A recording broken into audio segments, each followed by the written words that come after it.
It is time for us to get started, and we are in 1 Corinthians chapter 7. 1 Corinthians chapter 7, and we have been going through this chapter, and we can't just speed through this. But today I think we're at a section where we can move faster. This chapter deals with marriage, and this chapter can be kind of confusing. Why?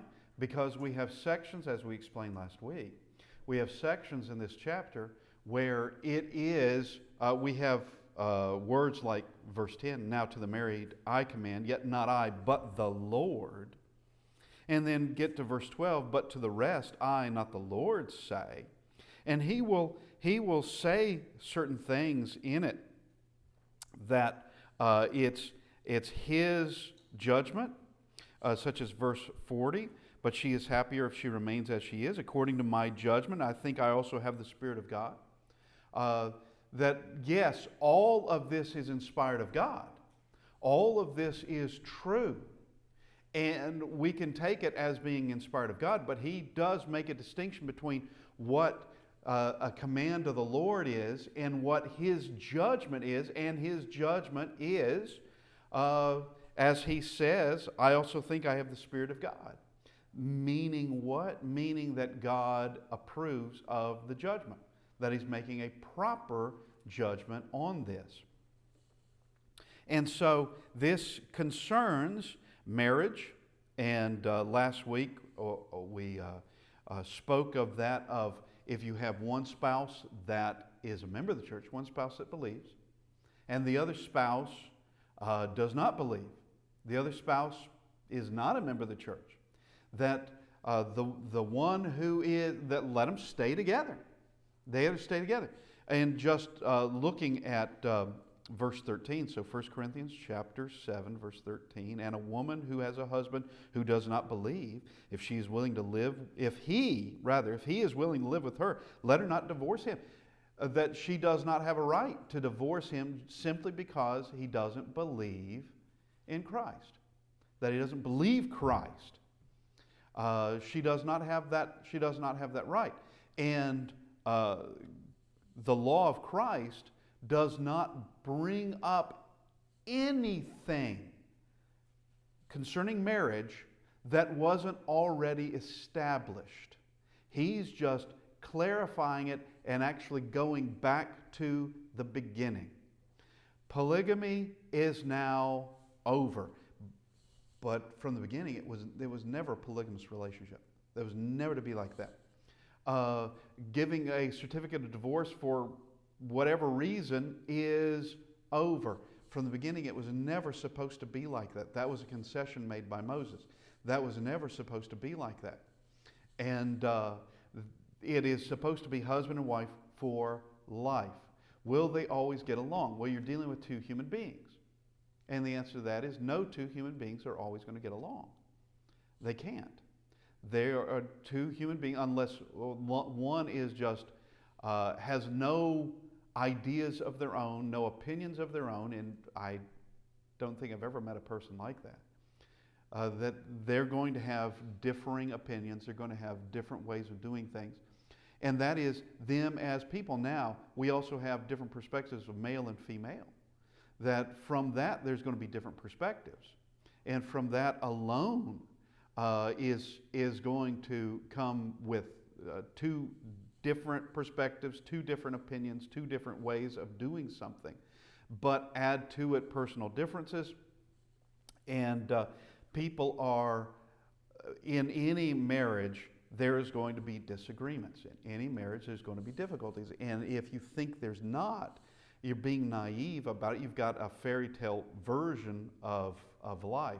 Satan is not going to let any marriage alone. He's not going to do it. He's not going to decide, yeah, I'm going to let them have a happily ever after. He's not going to do it. He's going to try to pry his way in. He's going to try to do whatever he can to mess things up. Even if he can't destroy their marriage, even if he can't do that, he will still want to make things as unhappy as he can. As he can. You're talking about a very wicked individual. And that's what Satan does to humanity. And he doesn't think anything as sacred or anything that he will not try to spoil. He will. Now, we come to this, and so you have a member of the church who, or just someone who has, they now believe. They believe Christ. They have become baptized. They are now a baptized believer. They are faithful to God, but their spouse is not. They do not have a right to divorce their spouse simply because their spouse refuses to obey. They don't have that right. And we come to the other side, verse 14. Well, it's already said that now to the married, verse 10, now to the married I command, yet not I but the Lord. A wife is not to depart from her husband, but even if she does depart, let her remain unmarried or be reconciled to her husband. A husband is not to divorce his wife. So we have that. Verse 12, but to the rest I, not the Lord, say, if any brother has a wife who does not believe, and she is willing to live with him, let him not divorce her. All right, we have both male, both husband and wife. These are commands given to them. And he says, verse 16, for how do you know, O wife, whether you will save your husband, or how do you know, O husband, whether you will save your wife? You don't. And that goes right back to verse 15. But if the unbeliever departs, let him depart. A brother or sister is not under bondage in such cases, but God has called us to peace. The marriage does have a bond, but it's not this kind of bond. What is this kind of bond? This is a bond of where one spouse gets to say whether the other one is going to be obedient to God or not. No one has that power over anybody else. Nobody. I remember a young lady years ago. She had been converted. She had been baptized. She was faithful. And she was young. She would have been in her 20s. And she told me that her parents didn't want her coming to church. She has to honor her father and mother. Therefore, she wasn't going to be able to come to church anymore. And I told her that her parents, while she is to honor them, and she is, that goes beyond their authority. They don't have that authority over her. She is to honor them, but no one has the right to say, or the authority to say, you don't worship God. You don't serve God. You don't listen to that message of God. You don't do that. Not parent, not spouse, no one has that power. No one. Not government official. No one has that power over you. And marriage was never to be like that. Marriage is, repeat it again, marriage is a bond, but it's not slavery. It's not where the other person owns you lock, stock, and barrel, body and soul. That other person does not own you in that way. You two are joined together, yes. But each decides on their own. Each decides on their own what they are going to be spiritually. Are they going to be obedient? Or are they going to disobey? Each gets to decide on their own. One doesn't get to decide for the other. Each will lead in their own way, by example or whatever. And that comes to verse 16. For how do you know, O wife, whether you will save your husband? Or how do you know, O husband, whether you will save your wife? That you cannot force them to be members of the church. You can't do that any more than they can force you to not be. They can force you to be worldly. No one has that kind of sway. Now, let's just come on down. We came through part of this. Let's just begin in verse 17. and we'll get back to where we were last week. But as God has distributed each one, let me read this again. But as the Lord has distributed to each one, as the Lord has called each one, so let him walk, and so I ordain in all the churches. Was anyone called while circumcised? Let him not become uncircumcised. Was anyone called while uncircumcised? Let him not be circumcised. Circumcision is nothing, and uncircumcision is nothing, but keeping the commandments of God is what matters. Coming in as Jewish, you can't undo that. All right, you were born Jewish and from a Jewish family. Follow Christ. That's what the law of Moses was all about, to bring everyone to Christ. And that includes the Jewish nation. Someone coming from a Gentile background, well, you can't remove that. That's who you are. You didn't ask to be born Gentile or Jew or to be born on Easter Island. You can't decide when, where, who. You can't, or who you're going to be, as in the flesh. You can't decide whether you're going to exist or not. You exist. You are here. And obeying God is what matters. Obedience is the thing that matters. Keeping the commandments of God is what matters. Let each one remain in the same calling in which he was called. Look at this. Now he's going to explain what he means. Were you called while a slave? Do not be concerned about it, but if you can be made free, rather use it. Were there slaves in the first century? Yes. That is a part of world history. That is what's been going on from the beginning of time. Obviously not in Eden, but I'm not sure when it began. It could very well, I wouldn't doubt that there were slaves on the other side of the flood. I don't doubt that at all. Not in the least. You have, wherever you have wars, nation against nation, it was very, very common that those people that were conquered are now subjugated. And we see that with the Assyrian Empire, Babylonian. It isn't until we get to the Greeks. The Greeks didn't disperse people like the others did, the Assyrians and the Babylonians. They didn't disperse people. And neither did the Romans. You have a different mentality in those two empires. But this has been going on for a long time. There were slaves in the Roman Empire. Not just those who weren't, like Peter was not a citizen. He was not a Roman citizen, but that didn't make him a slave. There were people who were slaves in the Roman Empire. And so he is addressing, when is this occurring? First century under the Roman Empire. Were you called while a slave? Do not be concerned about it, but if you can be made free, rather use it. Christianity does not bring about revolution in the streets. It doesn't bring that of a subversive nature to bring down empires. It'll outlive it. They're not worried about it. Church outlives every empire. And it can actually survive under any empire. Whether that's People's Republic of China, whether that's Soviet Union, whether that, just name the place, whether it's the United States of America, that the church can survive there because God will see it through.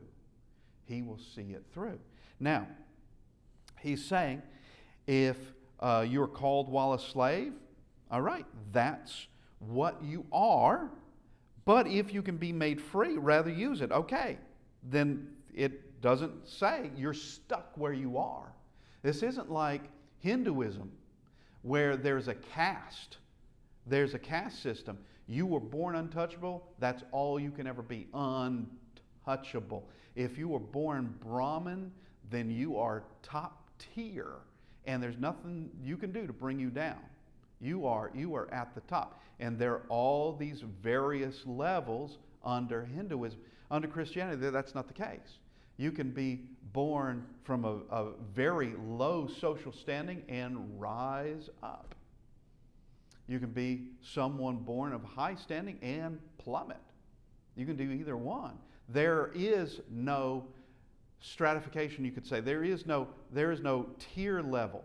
There's no caste system under Christianity.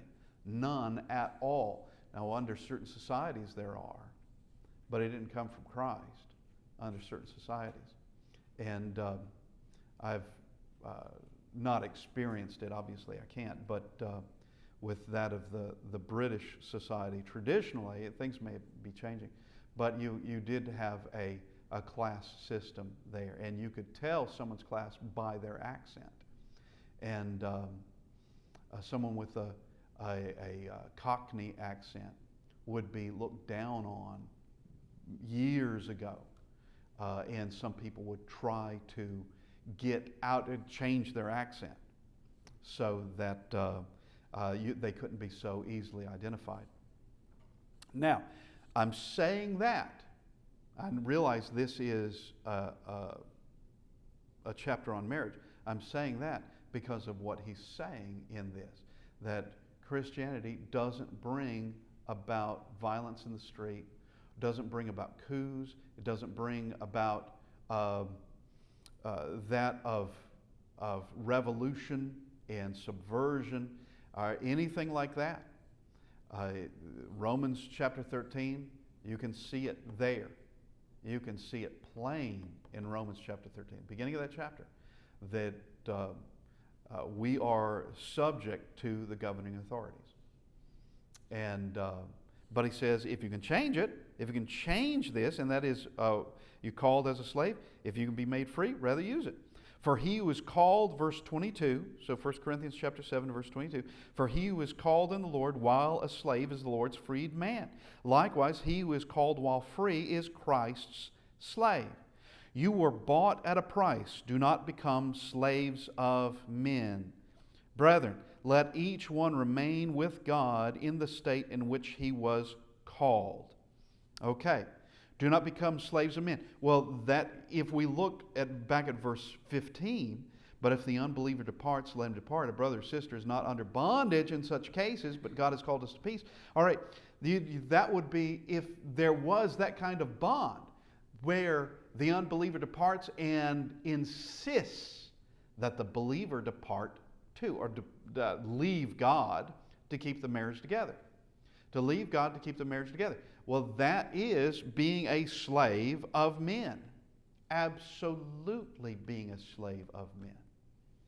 And but he says, brethren, let each one remain with God in the state in which he was called.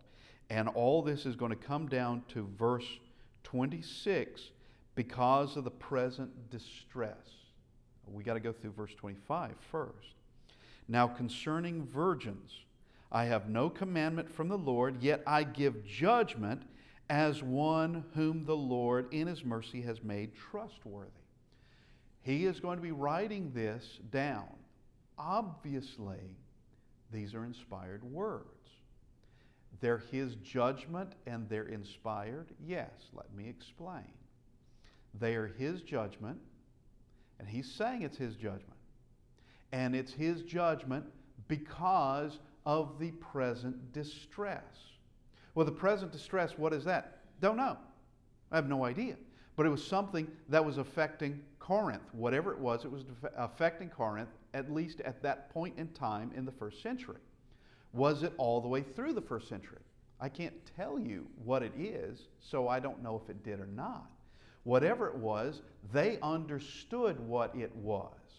So God is not going to give this command to everyone who's not under the present distress. That would include us. We're not under the present distress. I have a feeling, though I cannot prove it, I have a feeling that the church in Jerusalem was not under that distress. Now, I can't prove it, but they probably weren't. Or the church in, name another city, Ephesus. Or just any other place, Damascus. Okay, they may not have been under the present distress. But the present distress also means something that is temporary, something happening right now that is going to affect everybody, but it's limited in one way or another. It's limited in its scope. It doesn't go that far. And here we have his judgment in this, and God allows him to write his judgment because his judgment is sound. And God allows it to be put down because this is his judgment to them for their current distress. Now, could it be that given time and circumstances, that some other place may be in a similar circumstance? It's temporary, but it's harsh. And it may be that people need to, let us say, postpone plans that they may have done, such as getting married. Postpone those plans for the sake of something occurring. And sure, like what? Like war. I know of stories, plenty of stories of people getting married before the new husband has to go off to war. It may have been best if they didn't get married. I mean, in my judgment. And I can't say that I have the judgment of the Lord. I can't say that.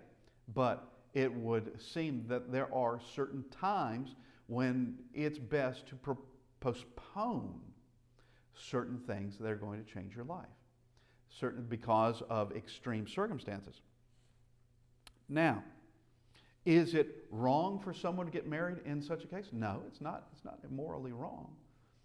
I mean, it's not morally wrong, and it's not an immoral act, not at all. And marriage is still honorable and the bed undefiled. It still is what it is. But to say we will delay this might be a better decision at the time. And that's what he's going to be saying. He says that this is, I have no command from the Lord, yet I give judgment as one whom the Lord in his mercy has made trustworthy. Verse 26, I suppose therefore that this is good because of the present distress, that it is good for a man to remain as he is. All right, this is judgment based on this problem. And he doesn't tell us what the problem is. Are you bound to a wife? Do not seek to be loosed. Are you loosed from a wife? Do not seek a wife. But even if you do marry, you have not sinned. And if a virgin marries, she has not sinned. Nevertheless, such will have trouble in the flesh, but I would spare you. Such will have trouble in this flesh, but I would spare you from that because of the present distress. That this is going to bring about some complications. And it would be emotional complications, be additional problems that one could remain, let us say, streamlined the way they are, single, we will say, or they get married and they're not so streamlined anymore, and they have someone else that they must be mindful of and be careful with and emotionally attached to, and that they are now. There would be some kind of complication that would make this situation worse, the present distress worse on them. But this I say, verse 29, but this I say, brethren, the time is short, so that from now on even those who have wives should be as though they had none. So what's the distress? I don't know. It's a curiosity. Those who weep as though they did not weep. Those who rejoice as though they did not rejoice. Those who buy as though they did not possess. And those who use this world as not misusing it, from the form of this world, for the form of this world is passing away. But I want you to be without care. He who is unmarried cares for the things of the Lord, how he may please the Lord. But he who is married cares about the things of the world, how he may please his wife. This does not, and we started this chapter off talking about this does not teach monasticism. What's that? Monks and nuns who have dedicated themselves lock themselves away in some monastery or some convent, away from the world. They will make vows that they will not be married, that they're going to spend their time in prayer and in Gregorian chants or whatever they're doing and things like that, and living their lives there, not being monastic. All that describes monasticism. This does not teach that. Nowhere in the Bible is it taught. Nowhere. This idea of monasticism, this idea of people who have separated themselves from society, and you have a group of men who they have made vows not to be married, and groups of women that have made vows not to be married. All right, that predates Catholicism, by the way. It predates that. And it's something that they would have picked up in time, but it predates that. The Bible does not say that makes one a better servant of God. Separating yourselves from society, matter of fact, he has already made mention of this, that let's go back to chapter 5, verse 9. I wrote to you in my epistle not to keep company with sexually immoral people, yet I certainly did not mean with the sexually immoral people of this world, or with the covetous, or extortioners, or idolaters, since then you would need to go out of the world. Well, that is the purpose. Getting out of the world is the purpose. And I mean physical separation is the purpose of monasteries and convents. Having walls around, and some of them may look austere. That is, that it looks like a place with no frills whatsoever. Others look like it's a fortress, and so that they separate themselves out. Christ does not teach that, and that does not bring you closer to God. It doesn't. And how is the Great Commission fulfilled, or even attempted, if everyone separates themselves physically separates themselves from the world and just go live off on a mountain somewhere and having minimal contact with the outside world? You're not even going to be a good example that way. But let's continue on in this. Verse 33. But he who is married cares about the things of this world, how he may please his wife.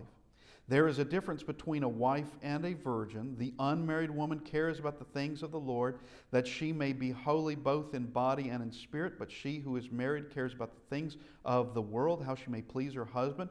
Yet we've already spoken that concerning of the husband, and now concerning the wife. Is it wrong for a husband to be concerned about his wife? No. It's just, does that mean he's no longer concerned about God? No, it doesn't mean that at all. It doesn't mean that at all. And if they have children, there are more that they must care about. There are more. It's an added responsibilities, added weights that are there. Things that one must do. And this one getting married doesn't separate them from God. It is added responsibilities, added work that is there for the individual. That's what it is. And in this instance, he's giving his judgment that it would be best, if you're not married, to remain unmarried. It would be best. And this I say, verse 35, and this I say for your own profit, not that I may put a leash on you, but for what is proper, and that you may serve the Lord without distraction. But if a man thinks he is behaving improperly toward his virgin, that is this unmarried woman, this young woman, if she is past the flower of youth, and thus it must be, let him do what he wishes. He does not sin. Let them marry. There's no sin. And we've talked about this before, that if they get married, there's no sin. There's no sin at all. If they can rightfully get married, let them get married. There's no sin. But if they can refrain for this period of time, they have done better. They've done better. As we described it, they are more streamlined. They don't have as many concerns on them. And so we continue on. Verse 37, nevertheless, he who stands steadfast in his heart, having no necessity, but has power over his own will, and has so determined in his heart that he will keep his virgin, does well. So then he who gives her in marriage does well, but he who does not give her in marriage does better. All right, marriage is still valid. Marriage is still good. Marriage doesn't put you away from God, nor does it lessen you spiritually at all. Matter of fact, it could, two strong spiritual people can become stronger. And two weak spiritual people can become stronger together. They can become stronger together. When they're tugging against each other, one trying to grow spiritually and the other having no concern for it whatsoever, that's when there's going to be a problem. But working together for what is good, then you have people that can become stronger together, working together. All right. Now, if you give her hand in marriage, you've done okay. But if you can refrain from doing that, you've done better. Verse 39, a wife is bound by law as long as her husband lives, but if her husband dies, she is at liberty to be married to whom she wishes, only in the Lord. All right, I'm going to make mention of this because it needs to be. There are those who believe that a widow who is a member of the church she is obligated to marry a man who is a member of the church, because it says only in the Lord. I don't think that's what that means. And there's some that are quite emphatic about it. But my first question would be, how do we know that's what only in the Lord means? Because it can mean something else, and we'll get to that in a second. It would be curious to me why this would be to widows and to no one else. It never does it say that a man who's a member of the church cannot marry a woman who's not a member of the church. It doesn't say that. There is nothing that says that. Why would it now be that a widow, someone who was married, that she has lost her husband or the man has lost her wife, that they are obligated now to marry someone in the church? Only in the Lord can mean more than that. If they marry someone in the church, that's good. Are they bound to do that? Because if they're bound to do that, how is it that they have some restriction on them that others wouldn't have? And this would seem like it would be all the way across the board. It would be universal, that one could only marry someone who's a member of the church. Now, while I would plead with the single that they do that for their own sake, that they marry a member of the church, they are not morally obligated to do such. And while I could plead with a widow or widower to marry someone in the church, they're not morally obligated to do that. Only in the church, only in the Lord is what it means. Only in the Lord is here is someone who is older. Here, obviously, and it doesn't mean someone who's ancient. It doesn't mean that. But someone, they have been married and been married they've just been married.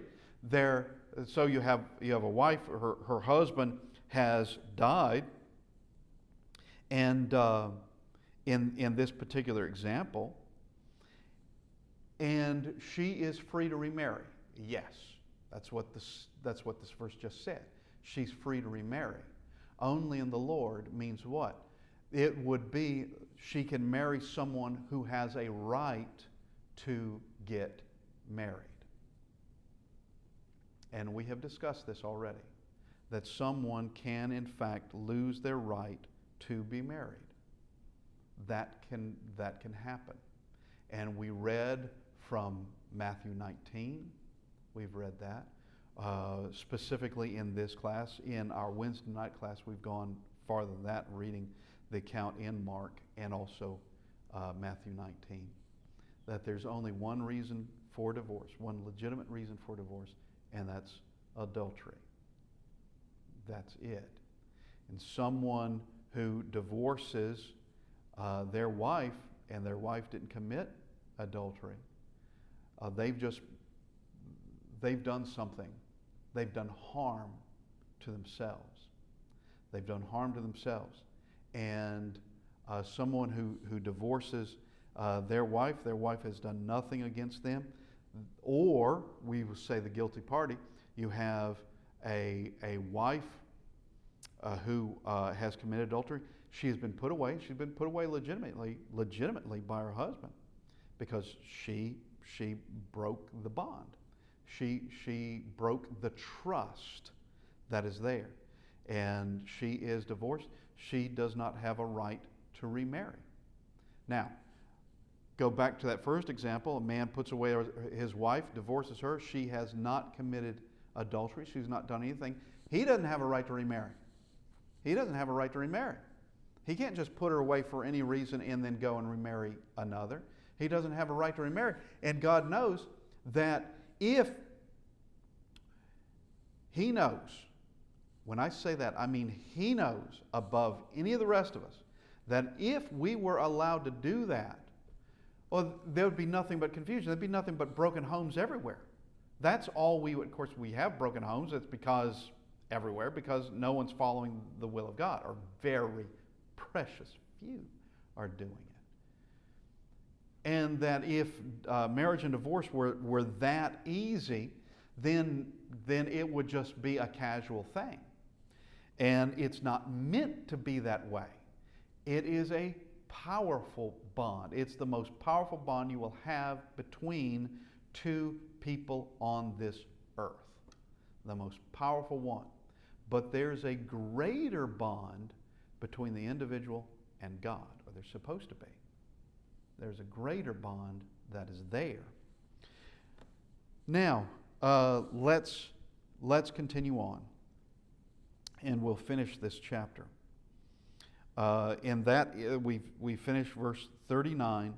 39, some will say, once again, that a widow must marry in the Lord. And I've heard preachers say that. I've also heard others say, no, that's not the case. That they must marry, and they must have a greater understanding of who they can marry. We're not talking about the potential of two single people who they've never been married ever, and obviously they have a right to get married. But here we have someone potentially who is considerably older, more experienced, and looking for others older and more experienced. And that there's more of a likelihood there of someone finding someone who cannot get remarried. They can't do it. And we come to verse 40. But she is happier if she remain as she is, according to my judgment, and I think I also have the Spirit of God. So he's finishing this up, saying she's the widow. She can get married only in the Lord. Okay, that doesn't mean she's marrying the Lord. That can't be done. Nor does it mean that anything other than she can remarry, but she has to marry considering the laws of Christ, considering that. And of course, everyone must consider that. And as he says here in verse 40, if she remains as she is, just a widow, according to my judgment, she's going to be happier that way because of the present distress. And the present distress does not concern any other time period. None at all. Or any other situation, except other things that may be as extreme. And as I mentioned, war would be one of those things, where it may have been best for this young couple not to have gotten married than to get married and all of a sudden he's gone and you don't know how long he's gone. And he may never come back. And that, to me, in my judgment, was just an unwise thing to do. But have they sinned in doing it? No, they haven't sinned in doing it at all. Nothing wrong about it, but happier if they would not have been. But that is just a judgment call. That's all that is. Now we come to chapter 8. We don't have a whole lot of time left, but I do want to begin in this. This is 3 weeks now on chapter 7. And chapter 8, he has already begun some things, discussions that he's going to bring up. And that's one of the things in the construction of this letter. That there are major issues he's going to bring up in the letter that earlier in the letter he will allude to. Or it's like prepping what he's going to get to. It is a very good strategy, extremely good strategy, where he says something. In chapter 6, verse 12, he says this, all things are lawful for me, but all things are not helpful. All things are lawful for me, but I will not be brought under the power of any. He's talking about his freedom to do things. Now, when he says all things are lawful for me, he's not saying that he's allowed to sin, because sin is not lawful.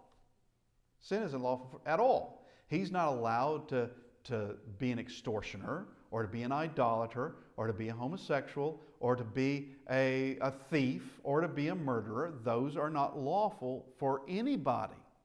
But he is talking about the freedoms that he has obtained under Christ. What freedom would that be? Well, he's about to mention what freedoms there are. Someone coming out of Judaism is under a lot of laws that are no longer bound by God. That has been released by Christ, nailed to his cross.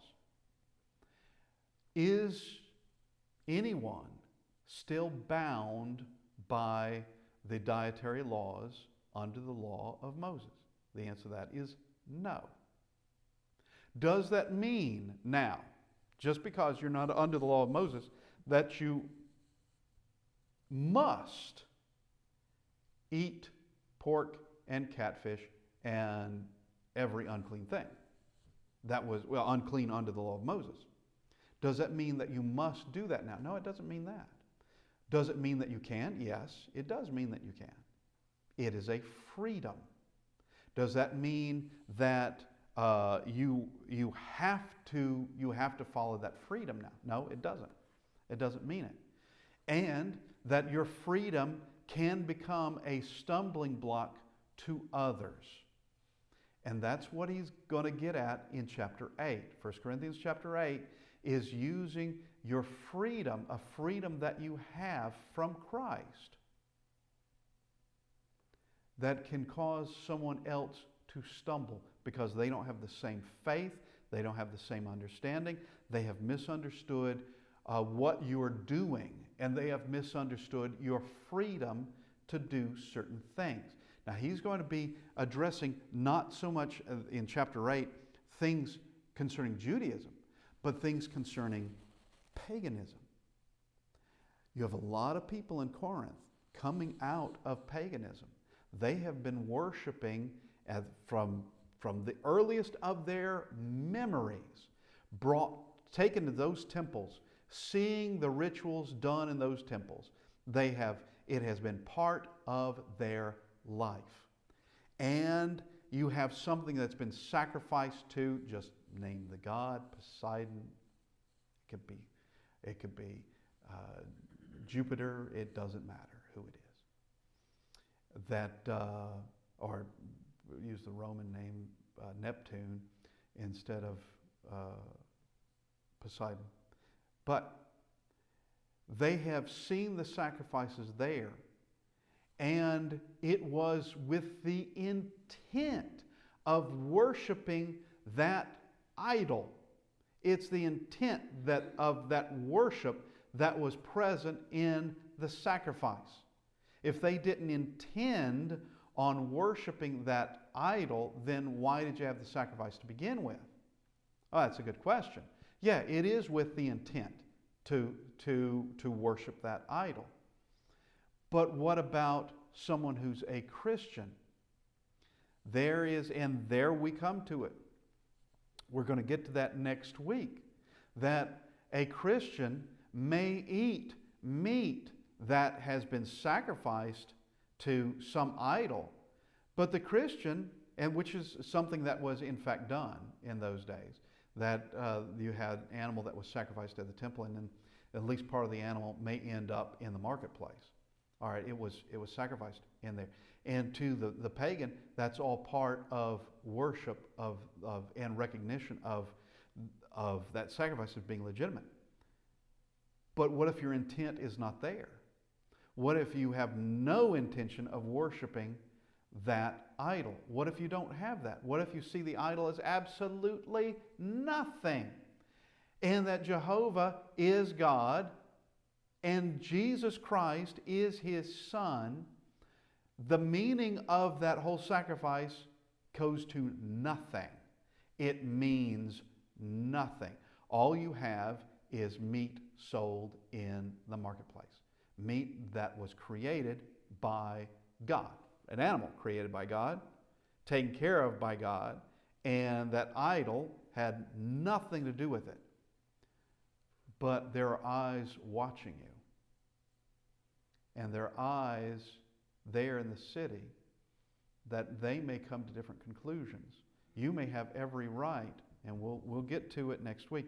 You may have every right to do certain things, but for the sake of others, you may decline to do that. And all right, I want to thank everyone being with us, and we'll continue next week. Thank you.